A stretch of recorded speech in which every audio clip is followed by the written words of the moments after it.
Basic English Telugu అనువాదము. సాధారణంగా ప్రతి మనిషి ఇంగ్లీష్లో మాట్లాడని కోరుకుంటాడు. అది ఏ విధంగా మాట్లాడాలన్నది చాలామందికి తెలియదు.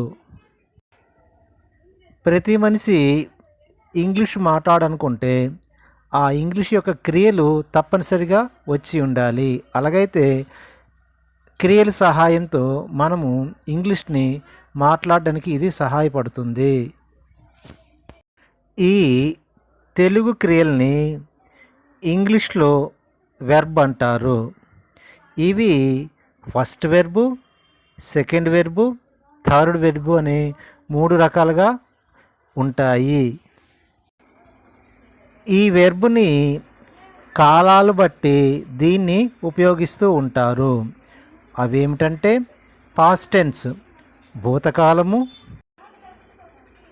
ప్రెజెంట్ టెన్స్ వర్తమాన కాలము, ఫ్యూచర్ టెన్స్ భవిష్యత్తు కాలము. ఈ విధంగా 3 రకాలుగా కాలాలు ఉంటాయి. వర్తమాన కాలము ఇంగ్లీష్లో సింపుల్ ప్రెజెంట్ టెన్స్ అంటారు. దీన్ని ప్రెజెంట్ ఇండెఫినిటివ్ కూడా అంటారు. ఈట్ అనగా తెలుగులో తినుట. ఈట్ అనే క్రియ ఇంగ్లీష్లో ఏ విధంగా ఉపయోగిస్తారు అన్నది ఇప్పుడు మీకు తెలియజేస్తాను. ఎగ్జాంపుల్, ఐ ఈట్ నేను తింటాను.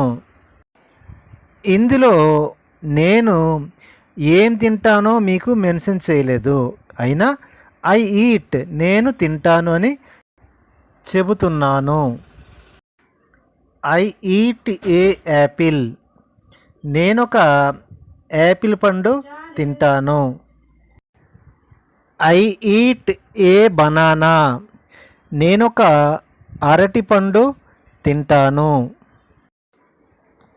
ఐ డ్రింక్ నేను తాగుతాను.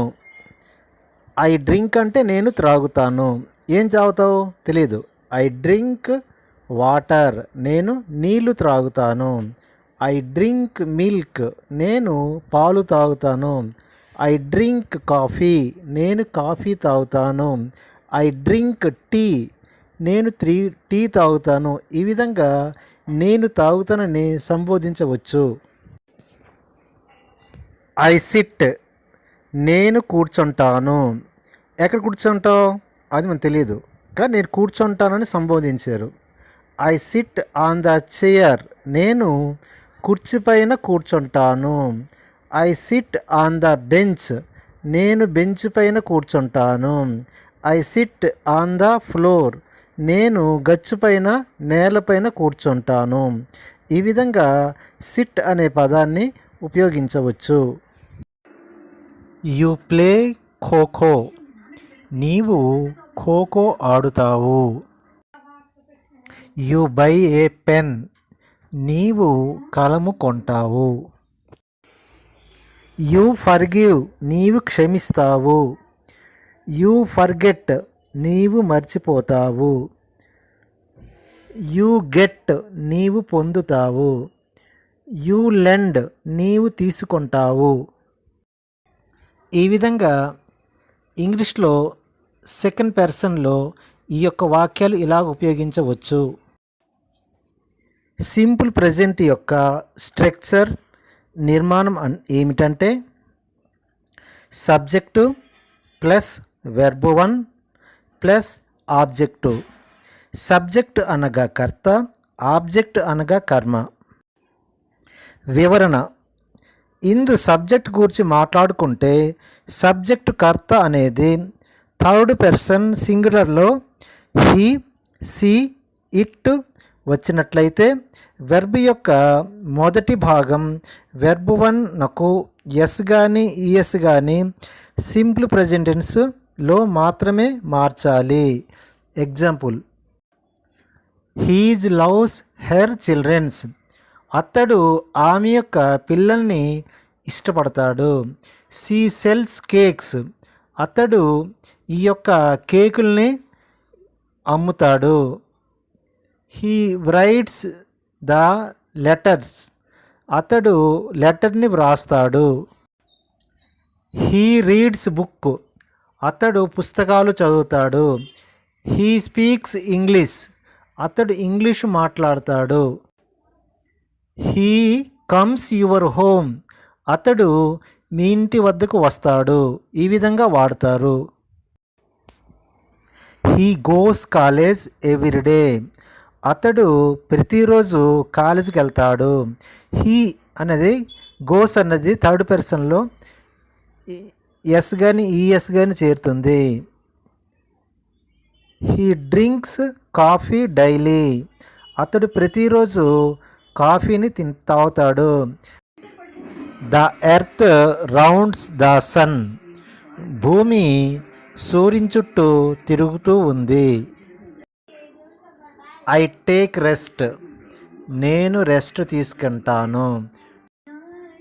వి ప్లే కబడ్డీ, మేము కబడ్డీ ఆడుతాము. షీ ఓపెన్ ద విండోస్, ఆమె కిటికీలు తెరుస్తూ ఉంది. ఈ విధంగా అనేకమైన I, we, you, he, she, it, they, first person, second person, third person, ఈ పర్సన్స్లో సింపుల్ ప్రెజెంట్ టెన్స్ అనగా ప్రెజెంట్ ఇండెఫినిటివ్ ఈ విధంగా ఉపయోగించని మీకు తెలియజేస్తున్నా. అదేవిధంగా చాలా వెర్బ్స్లో క్రియల్లో ఈ యొక్క సింపుల్ ప్రెజెంట్ వాడడం వల్ల మనకు కొంత భాష అవగాహన వస్తుంది. ఉదాహరణకి ఐ ఫర్గివ్, నేను క్షమిస్తాను. ఐ లెన్, నేను వంగుతాను. ఐ డిగ్, నేను త్రవ్వుతాను. ఐ బెండ్, నేను వంచుతాను. ఐ హోల్డ్, నేను పట్టుకుంటాను. ఐ హియర్, నేను వింటాను. ఐ బెట్, నేను పందెం వేస్తాను. ఐ షట్, నేను మూస్తాను. ఐ రిడ్, నేను తొలగించుతాను. ఐ పుట్, నేను ఉంచుతాను. ఐ లెట్, నేను అనుమతిస్తాను. ఐ బరస్ట్, నేను పేలుస్తాను. ఐ టీర్, నేను చిరుగుతాను. ఐ ఫీడ్, నేను మేపుతాను. ఐ బికమ్, నేను ఆగుతాను. ఐ లీవ్, నేను విడిచిపెడతాను. వి స్వీప్, నీవు ఊడుస్తావు. వి కీప్, నీవు ఉంచుతావు. వి డీల్, నువ్వు వ్యవహరిస్తావు. నువ్వు ఫాల్, నువ్వు పడిపోతావు. యు ఫీల్, నువ్వు భావిస్తావు. యు లీ, నీవు అబద్ధాలు ఆడుతావు. యు లెండ్, నీవు అప్పు తీసుకుంటావు. యు సెండ్, నీవు పంపుతావు. హీ బర్న్, అతడు మండిస్తాడు. హీ బ్రింగ్, అతడు తెస్తాడు. హీ బై, అతడు కొంటాడు. హీ సెల్, అతడు అమ్ముతాడు. వి లాష్, అతడు పోగొట్టుకుంటాడు. హీ గెట్స్, అతడు పొందుతాడు. హీ ఫర్గెట్, అతడు మర్చిపోతాడు. హీ షేక్స్, అతడు కదులుతాడు. హీ టేక్స్, అతడు తీసుకుంటాడు. హీ గ్రోస్, అతడు పెరుగుతాడు. హీ హోల్డ్స్, అతడు పట్టుకుంటాడు. హీ బ్లోస్, అతడు వీచుతాడు. హీ హైడ్స్, అతడు దాక్కుంటాడు. హీ డ్రింక్స్, అతడు త్రాగుతాడు. హీ గివ్స్, అతడు ఇస్తాడు. హీ సిట్స్, అతడు కూర్చుంటాడు. హీ డిగ్స్, అతడు తవ్వుతాడు. హీ వీర్స్, అతడు ధరిస్తాడు. హీ స్పీక్స్, అతడు మాట్లాడతాడు. హీ బీర్స్, అతడు భరిస్తాడు. హీ డ్రైవ్స్, అతడు తోలుతాడు. హీ రైట్స్, అతడు రాస్తాడు. ఇదే విధంగా చాలా వెర్బులు ఉపయోగించి మనం ప్రెజెంట్ ఇండెఫినిటివ్, సింపుల్ ప్రెజెంట్ టెన్స్ని ఈ విధంగా ఉపయోగించడం వల్ల భాష మనకు రావడానికి ఎక్కువగా అవకాశం ఉంటుంది. అదేవిధంగా ప్రెజెంట్ కంటిన్యూస్లో కూడా మనము వాడుక వల్ల present perfect tense, present perfect కంటిన్యూస్లు కూడా వాడడం వల్ల భాష అన్నది మనకు ఎక్కువగా రావడానికి అవకాశం ఉంది. మరిన్ని విషయాలతో మీతో ఉంటాను.